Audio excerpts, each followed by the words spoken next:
12ஆம் வகுப்பு கணிதம் அத்தியாயம் 1 அணிகள் மற்றும் அணிக்கோவைகளின் பயன்பாடுகள் பயிற்சி 1.2ல் 2வது கணக்கு. அதில் 3வது சப்டிவிஷன். ஒரு அணி கொடுத்துருக்காங்க, அதுக்கு ஏறுபடி வடிவத்தை பயன்படுத்தி அணித்தரம் காண்கன்னு கேட்டிருக்காங்க. இந்த கொடுக்கப்பட்ட அணியை நம்ம ஏன்னு எடுத்துக்கலாம். இந்த கொடுக்கப்பட்ட அணியில் 3 நிறைகள் இருக்குது, 4 நிரல்கள் இருக்குது. 3 நிறை, அடுத்து 4 நிரல். அதனால் என்னுடைய வரிசை 3/4. இது ஒரு செவ்வக அணி. செவ்வக அணி அந்த அணித்தரம் கண்டுபிடிது ஃபார்முலா என்னென்னா ரோ ஆஃப் ஏ லெஸ் தான் ஈக்குவல் டு மினிமம் ஆஃப் 3,4. இந்த 3 நிறைகள் எண்ணிக்கை, 4 என்பது நிரல்களின் எண்ணிக்கை. இப்போ இதில் குறைவான நம்பர் 3. அதனால் இந்த கொடுக்கப்பட்ட அணியுடைய அணித்தரம் 3ஆக இருக்கலாம், இல்லை 3 விட குறைவாக இருக்கலாம். அது 3 விட குறைவான்றதை நம்ம என்ன பண்ணணும், ஏறுபடி வடிவத்தை பயன்படுத்தி கண்டுபிடிக்கணும். ஏறுபடி வடிவத்துக்கு நம்ம கொண்டு வரத்துக்கு நாம் இந்த அணியின் மீது தொடக்க நிலை உருமாற்றங்களை பயன்படுத்தணும். தொடக்கநிலை உருமாற்றங்களை பயன்படுத்தி நம்ம என்ன பண்ணலாம், அந்த ஏறுபடி வடிவத்துக்கு கொண்டு வரலாம். அந்த மெத்தடை இப்போ நம்ம பார்க்கலாம். எப்போ தொடக்கநிலை உருமாற்றங்களை பயன்படுத்தணும், அப்போ நம்ம சமக்குறி பயன்படுத்தக்கூடாது, அந்த சமான குறியை தான் பயன்படுத்தணும். இப்போ என்னது ஏறுபடி வடிவம் அப்படின்னா, இந்த கொடுக்கப்பட்ட அணியில் முதல்ல இந்த முதன்மை மூலைவிட்ட உறுப்புகளை அடையாளம் கண்டுபிடிங்க. எது முதன்மை மூலைவிட்ட உறுப்பு, அதாவது முதல் நிறை முதல் நிரல் சந்திக்கிற இடம். அதே மாதிரி 2வது நிறை 2வது நிரல் சந்திக்கிற இடம். அதே மாதிரி 3வது நிறை 3வது நிரல் சந்திக்கிற இடம். இப்போ இதுக்கு மேலே கிடையாது நிறை, அதனால் நம்ம இதோடு நம்ம நிறுத்திக்கலாம். இந்த மாதிரி உறுப்புகள் கிடைக்கிது இல்லையா, A11 உறுப்பு, A11 உறுப்பு, A22 உறுப்பு, A33, அதாவது முதல் நிறை முதல் நிரல் சந்திக்கிற இடம், 2ஆம் நிறை 2ஆம் நிரல் சந்திக்கிற இடம். இந்த ஏன்றது ஸ்மால் ஏன்றது உறுப்பு குறிக்கும். அந்த மாதிரி இடத்துல இருக்கிற உறுப்புகளை கண்டுபிடிச்சி அதை நம்ம இணைச்சோம்னா ஒரு நேர்கோட்டில் அமைகிற மாதிரி இருக்கும் பாருங்கள். இதுக்கு பேர் தான் முதன்மை மூலைவிட்ட உறுப்புகள்னு பேர். இந்த முதன்மை மூலைவிட்ட உறுப்புகளுக்கு கீழ் உள்ள எல்லா உறுப்புகளையும் நம்ம என்ன பண்ணணும், பூஜ்ஜியமாக்கணும். அப்படின்னா இந்த 2 பூஜ்ஜியமாக்கணும், இந்த -1 பூஜ்ஜியமாக்கணும், இந்த 2 பூஜ்ஜியமாக்கணும். இந்த மாதிரி பூஜ்ஜியமாக்கணும். அந்த வடிவத்துக்கு என்ன பேர், ஏறுபடி வடிவம், அது நிறை ஏறுபடி வடிவம்னு பேர். அதுக்கு நாம் தொடக்க நிறை உருமாற்றங்களை பயன்படுத்துகிறோம். இப்போ இங்கே பாருங்கள், இந்த கொடுத்துருக்கூடிய அணியில் முதல் நிலையில் முதல் உறுப்பு எப்பவுமே பூஜ்ஜியமற்ற ஒரு உறுப்பாக இருக்கணும். அதே நேரத்தில் பூஜ்ஜியமற்ற உறுப்பாக மட்டும் இல்லாமல் அது 1ன்ற மாதிரி இருந்தால், 1 -1 இருந்ததுன்னா ரொம்ப நமக்கு வசதியாக இருக்கும். அதனால் என்ன பண்ணணும்னா, அந்த முதல் நிரலில் எங்கேயாச்சும் 1 வருதான்னு பாருங்கள். அப்படி பார்க்கும்போது இங்கே -1 3வது நிறையில் வந்திருக்குது. அப்படின்னா ஃபஸ்ட்டு தொடக்கநிலை உருமாற்றம் என்ன பண்ணணும்னா, இந்த -1 இருக்கக்கூடிய நிறைய முதல் நிறைக்கு கொண்டு வரணும். சரியா, முதல் நிறைய அப்படியே மாற்றம் செஞ்சு 3வது நிறைக்கு கொண்டு போயிடணும். இதுதான் ஃபஸ்ட்டு தொடக்க நிலை உருமாற்றம். ஸோ அப்போ பாருங்கள் என்ன பண்ணுறோன்னு கவனிங்க. என்ன ரூல் எழுதுகிறோம், R1 இந்த 2 பக்கம் ஏரோ மார்க் போட்டால் என்ன ஆகுதுன்னா இன்டர்சேஞ்சு, சரியா, பரிமாற்றம் செய்யுது. R1 R3 கொண்டு போய்டும், R3 என்ன பண்ணணும் R1 கொண்டு போகணும். R1 R3 கொண்டு போகணும்னா R1ல் ஒரு உறுப்பு மட்டும் கிடையாது, அந்த நிறையக்கூடிய எல்லா உறுப்புகளையும். அப்போ ஃபஸ்ட்டு R3 R1 இந்த -1 2 3 -2 இருக்கு இல்லையா, இதை எங்கே கொண்டு வந்துடலாம், முதல் நிறைக்கு கொண்டு வரலாம். -1 2 3 -2, சரியா. R3 R1 கொண்டோம். அப்புறம் R1 R3 கொண்டு போகிறோம். அப்போ R3 கொண்டு போனீங்கன்னா என்ன இருக்கும், 3 -8 5 2.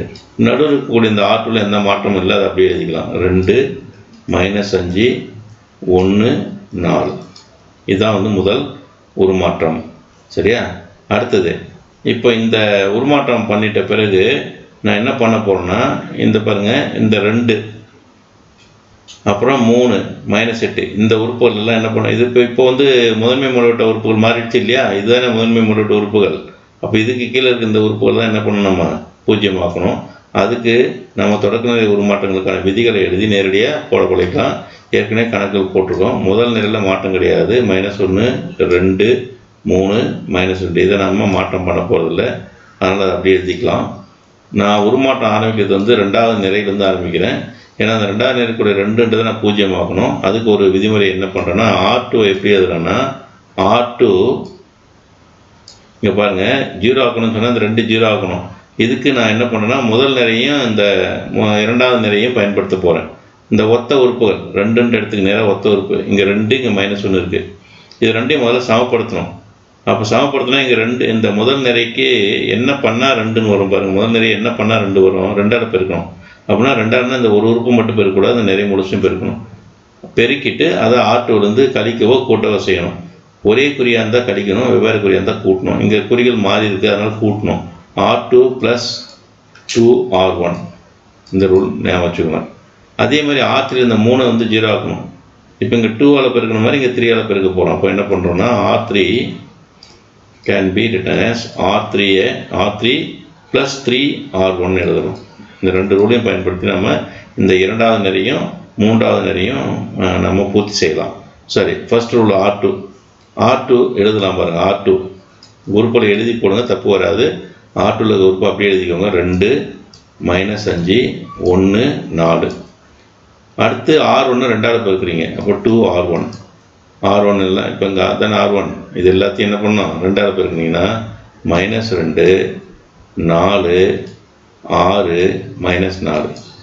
இப்போ பெருக்கியாச்சு. கழிக்கிறதுன்றது குறிகளை மாற்றி கூட்டுவதற்கு சமம். அப்போது இதை குறியை மாற்றிக்கலாம். இது ப்ளஸ் ஆகும், இது மைனஸ் ஆகும், இது மைனஸ் ஆகும், இது என்ன ஆகும் ப்ளஸ் ஆகும். குறியை மாற்றியாச்சு. இப்போ கூட்டினோம்னா 2 + 2 என்ன, இங்கே 2 இங்கே குறியை மாற்ற வேண்டிய அவசியம் கிடையாது. இந்த இடத்துல வந்து குறி மாற்றம் தவறு, அதை நம்ம செய்யக்கூடாது. ஸோ இது கூட்டுறதுனால அப்படி நேரடியாக கூட்டலாம். சரியா, இங்கே +2 இங்கே -2 ரெண்டையும் கூட்டினா 0 ஆகும். -5 + 4 இந்த மாதிரி குறி மாறி வரும்போது பெரிய நம்பர் சின்ன நம்பர் வந்து கழிச்சுக்கோங்க. 5 - 4 1. பெரிய எண்ணுடைய குறியை போட்டுக்கணும். -1 6 2 ஒரே குறி, அப்படியே கூட்டி அதே குறியை போட்டுக்கணும். 1 + 6 7 + 7 அப்படியே போட்டுக்கலாம். இங்கே +4 இங்கே -4 கூட்டினா 0 வரும். ஸோ அப்போது இங்கே நமக்கு கிடைச்ச புதிய உறுப்புகள் என்னென்ன 0 -1 7 0. சரி, இதே மாதிரி R3 அப்படி எழுதிக்கலாம். R3 என்னென்ன உறுப்புகள் இருக்குது 3 -8 5 2. இதோட R1 3ஆல் பெருக்கணும். இப்போ 3R1 தானே இங்கே இருக்குது பாருங்கள். அது பெருக்கினீங்கன்னா -3 3 2 6 3 × 3 9 3 2 -6 இருக்குது. சரியா, இதை கூட்டும்போது குறியில் மாற்ற வேண்டிய அவசியம் இல்லை, நேரடியாக கூட்டிக்கலாம். 3 - 3 என்ன ஆகும் 0 ஆகும். -8 + 6 குறி மாறி இருக்குது, அதனால் பெரிய நம்பர் சின்ன ஒரு கழிச்சா 8லேருந்து 6 கழிச்சா 2. பெரிய எண்ணுடைய குறி போடணும். பெரிய எண்ணுக்கு இங்கே -5 9 2 ஒரே குறி இருக்குது, அப்படியே கூட்டிக்கலாம். 9 5 14 2 -6 குறி மாறி இருக்குது, அதனால் பெரிய நம்பர்லேருந்து சின்ன நம்பர் கழிச்சா 6லேருந்து 2 கழிச்சா 4. பெரிய எண்ணுடைய குறி -. ஸோ அப்போ இங்கே இந்த இடத்துல என்ன போடலான்னா 0 -2 14 -4. இந்த விதிமுறையை எதுக்கு நேராக பயன்படுத்தணும்? R2ல் மாட்டினா R2க்கு நேராக, R3க்கு மாட்டினா R3க்கு நேராக. இங்கே முதல் உறுப்பு எழுதுறது என்ன, R2னா R2 ஃபஸ்ட்டு ஆரம்பிக்கணும், R3னா R3 ஆரம்பிக்கணும். அதோடு தான் இன்னொரு நிறைய கூட்டுறதோ கழிக்கிறதோ நம்ம பெருக்கி செய்யணும். சரியா, ரைட். இப்போ நம்முடைய இது வந்து நோக்கம் என்ன, இந்த 2ன்ற இடத்துல இருக்கிற உறுப்பு 0 ஆக்கணும், அதை 0 ஆக்கியாச்சு. அடுத்து -1ன்ற இடத்துல உறுப்பு 0 ஆக்கணும், அதையும் ஆக்கியாச்சு.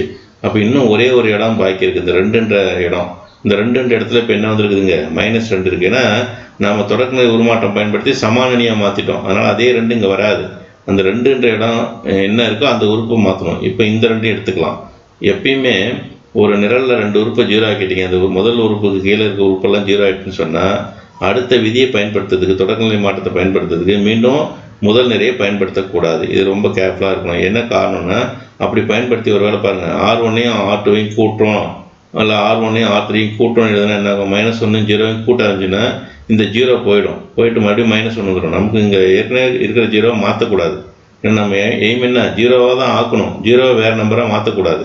அதனால் அந்த மாதிரி வர்ற நேரங்களில் முதல் நிரல் முழுசும் 0 ஆகிடுச்சு அப்படின்னா நம்ம என்ன பண்ணக்கூடாது, நிறைய தொடக்கூடாது, முதல் நிறைய தொடக்கூடாது, மீதி இருக்கக்கூடியதான் பயன்படுத்தணும். அப்படின்னா R2ஐயும் R3ஐயும் பயன்படுத்திக்கலாம். சரி, இப்போ இங்கே பாருங்கள். இப்போ என்ன பண்ணுறோன்னா இந்த நிறை இதில் வந்து என்ன பண்ணுறோம், -1ல் மாற்றம் கிடையாது. -1 2 3 -2 மாற்றம் கிடையாது. ரெண்டாவது நிறையும் நம்ம மாற்றம் பண்ண போதில், ஏன்னா ஒரு 0 இந்த 2 இடம் 0 ஆக்கணும், 0 ஆக்கிட்டோம், அதனால் அதுலேயும் மாற்றம் கிடையாது. 0 -1 7 0. இப்போ நம்ம எதை மட்டும்தான் மாற்ற போகிறோம், R3ஐ மட்டும்தான் மாற்ற போகிறோம். R3ல் எந்த இடம் 0 ஆகணும், நமக்கு இந்த -2 இடம் 0 ஆகணும். அப்போ இதுக்கு நம்ம R3யும் R2வையும் தான் பயன்படுத்துகிறோம். இந்த -2க்கு ஒத்த உறுப்பு எது? -1. குறிய மறந்துடுங்க. இங்கே 2 இருக்குது, இங்கே 1 இருக்குது. இப்போ இந்த 1 2 ஆகணும்னு சொன்னால் என்ன பண்ணணும்? நாம் இந்த நிறையில் இருக்கக்கூடிய எல்லா உறுப்பையும் 2ஆல் பெருக்கலாமா? 2ஆல் பெருக்கும்போது இங்கே -2ன்னு வந்துடும். அப்போ 2 சமமாகிடுது. 2 சமமாக இருந்து குறிகள் ஒரே மாதிரி இருந்தால் கழிக்கணும். ஸோ அப்போ R3லேருந்து -2R2 அப்படின்ற விதிமுறை எழுதலாம். சரியா? இங்கே தனியாக எழுதிக்கோங்க. R3 என்ன இருக்குது? இப்போ எப்பவுமே விதிமுறை பயன்படுத்தும் போது அதுக்கு முன்னாடி இருக்கிற அணி தான் பார்க்கணும்னு சொல்லியிருக்கோம். அப்படி பார்க்கும்போது R3ல் உறுப்புகள் என்னென்னா இந்த உறுப்பு தான் 0 -2 14 -4. சரியா? அடுத்தது 2R2. R2 2ஆல் பெருக்கி எழுதிக்கணும். இதான R2 இருக்கிற உறுப்புலாம் 2ஆல் பெருக்கிங்கன்னா 0 -2 2 × 7 14 2 × 0 0. நல்லா நோட் பண்ணிக்கோங்க. R2வில் இருக்கிற உறுப்புகள்லாம் 2ஆல் பெருக்கியிருக்கோம். சரியா? இப்போ கழிக்கிறீங்க. விதிமுறை வந்து கழித்தல்னா தான் குறிகளை மாற்றணும். அப்போ குறிகளை என்ன மாற்றணும்? கீழே இருக்கிறதுக்கு குறி மாற்றணும். 0 குறி மாற்ற வேண்டியதில்லை. இது ப்ளஸ் ஆகும், இது ப்ளஸ் வந்து மைனஸ் ஆகும். இதுக்கு மாற்ற வேண்டிய அவசியம் கிடையாது. 0 வந்தால் குறி போட வேண்டியதில்லை. சரி, குறியை மாற்ற முன்னாடி கூட்டணும்.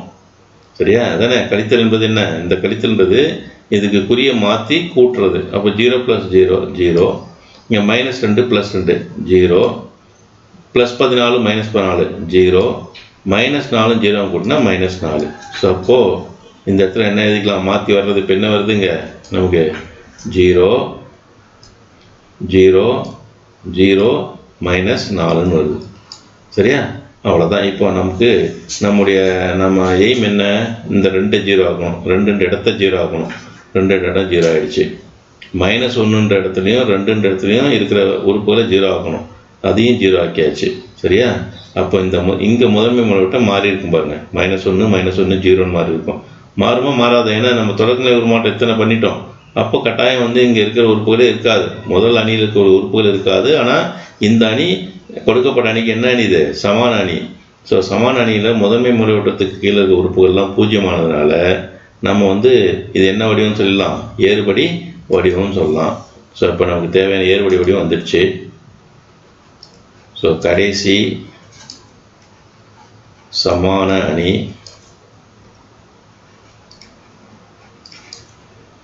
நிறை